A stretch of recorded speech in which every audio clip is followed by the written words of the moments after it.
Really what I want to talk to you about today is nothing about me without me. That concept of community power building and human-centered design is an avenue to get to that. I did toy around with kind of the centralized themes and concepts versus diving into tools with the sake of time. So we're not going to get super in depth into tools, but I'll share a broad overview for the time we have. I hope that you walk away with some human-centered design approaches for community engagement, some strategies, exploring how to share power with impacted communities and the people we serve, and then hopefully have one actionable idea about how to integrate these concepts or deepen them into your work.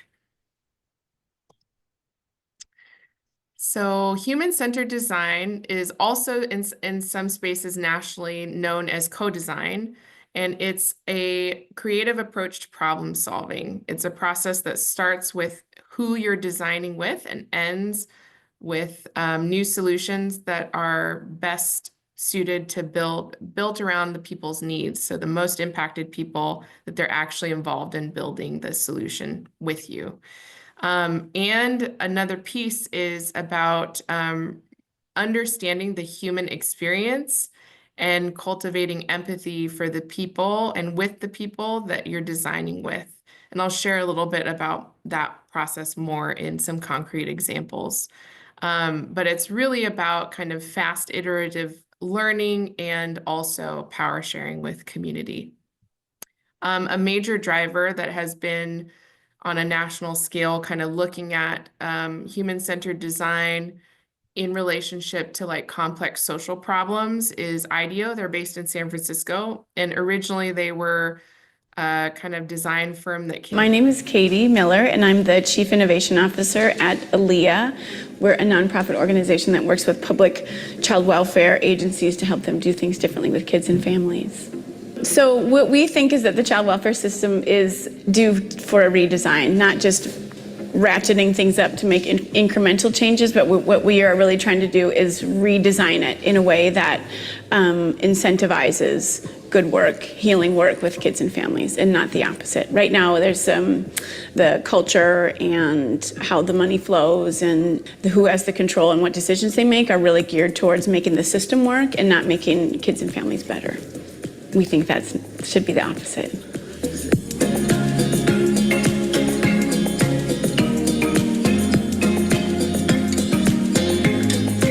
So 1 year ago, we were Design Babies, and we were just being introduced to the concept of design, of the empathy experience, and then the iterating and implementing in this constant feedback loop of learning. And we thought that that would be an excellent approach to our redesign concept. So we planned a 3.5-day event here in Minneapolis, and we invited 100 amazing people from 33 different states, and we had design facilitators that divided them up into 10 groups of 10 different kinds of people. So we had 10 different sort of perspectives on each of the 10 teams. And our how might we redesign a child welfare system that actually works for kids and families.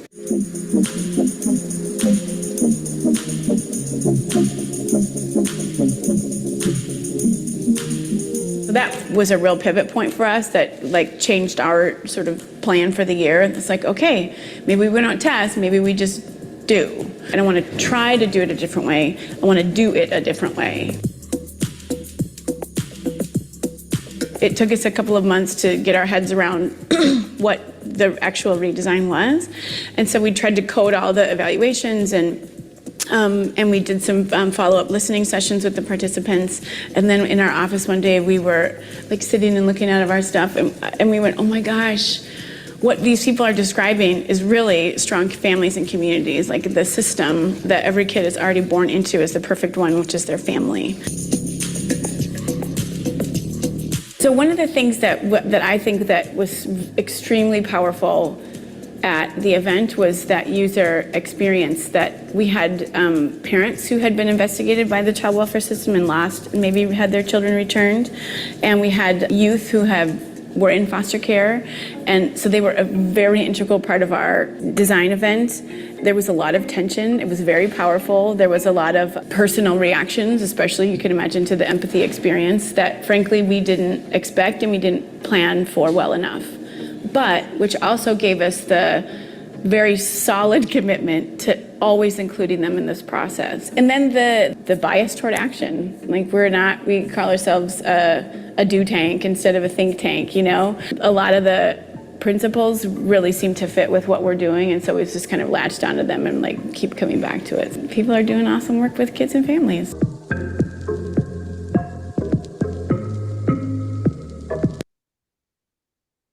So I'm going to advance this, but just hold that example in your mind as we get a little deeper. Okay, maybe I can, sorry, I gotta stop sharing again.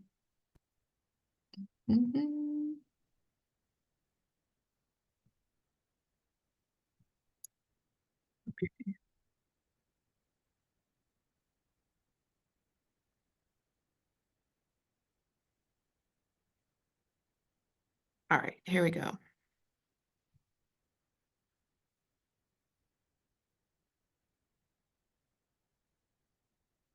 Okay.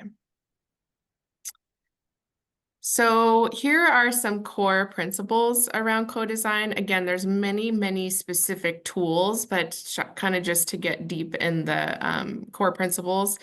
Nothing about me without me is basically the concept of don't make decisions about me or things that impact my community without having me involved in the process.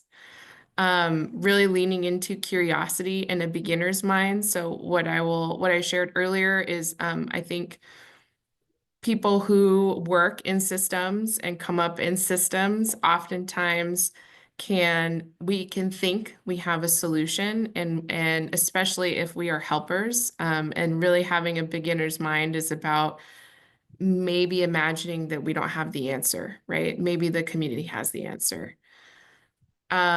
Humility and empathy are a very core principle. Start small, learn fast. So as you saw in Aaliyah's video, they're really talking about like, how do we brainstorm together and, you know, really try things on fast, doing instead of kind of thinking about or creating more plans, right? Making things tangible. So like describing how or imagining how the impact would be different for community members and the people that we're serving. And then show work early and often. So this is really about not getting hung up on it has to be perfect before we can share it. It's really about like we're co-designing something with community. Let's ask them before we think we have it right. Like let's try it on and test it with them, get feedback from them, and then improve it and do it again in a quick time span, and really integrating those learnings. So the human-centered design process essentially is driven around 6 steps. So as you heard in the Leah video, the first piece is the imagining part, visioning. How might we do X, Y, and Z? How might we, I'll share an example from Marin County, but they were looking at decreasing overdose deaths through social connection.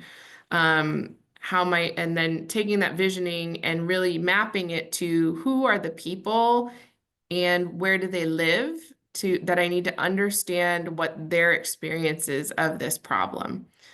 And using that as the basis by which then you're collecting themes and co-designing a prototype or a possible solution with community members. These 3 steps, although they seem relatively simple, I think often in systems, we sometimes skip the visioning piece, or we're reactive and we go, oh, there's a problem. And then we jump to a solution. And oftentimes we don't walk through a process of like, how might we think about this and understand the problem more deeply? Do we have it right? Can we co-design a solution with community? And then testing the prototype or intervention. And then this piece also sometimes we miss, right? Evaluating and getting feedback from the people impacted. Did that work? the solution that we're trying on resonate or solve the problem, and then iterating and doing it again and further improving. So this is a quick note about how to understand people's experiences. And again, I think some of this is probably repeat to you all, but just friendly reminders for deepening the approach is whatever issue may be a focus, figuring out through both qualitative and quantitative data, who are the people most impacted by the focus issue or problem, and explicitly seeking out the voices and perspectives of people that often get missed, either through language barriers or technology barriers or education barriers, reading, language barriers, or literacy barriers, thinking of things like that. And then where do these people live? What community is specifically impacted by the challenge? And then gathering qualitative data to fill the gaps that the quantitative data may not show.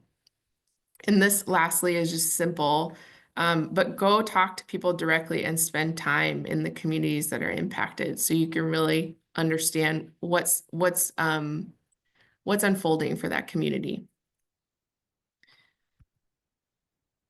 This is another concrete example. So I had the fortunate opportunity a couple years ago to partner with Marin County Health and Human Services in my past work, and they were really concerned post-pandemic about, and really during its kind of tail end of the pandemic, but they were concerned about the rate of the rapid increase of overdose deaths in their communities, particularly in their encampments in Marin County.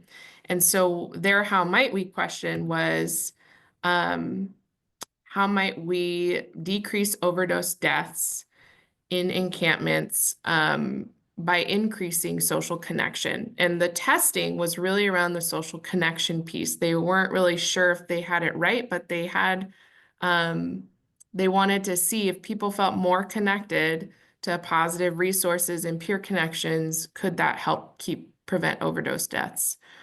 So they did a really thorough brainstorming of root causes and interventions, and they mapped out who are, based on this problem, who are the providers, who are the people impacted. And they also went into encampments directly and started working with the people that were there.